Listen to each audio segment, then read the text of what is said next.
Umpisahan na natin dito sa Pops Pro 2 namin, saddle na pinagmamalaki. Ayan, original design. Ayan, ngayon nyo lang makikita to.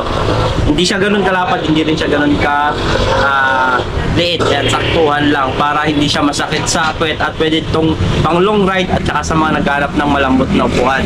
Yan, meron din tayong maganda dito, yung honeycomb na design. Kadalasan sa mga saddle, butas to. Sa amin, nilagyan namin ng design for safety features kasi naka-encounter kami na may tumusok dito na kahoy, lalo sa mga trail. Ayan, for safety features para hindi siya lumusot direkta sa maselan, bahagi ng katawan natin.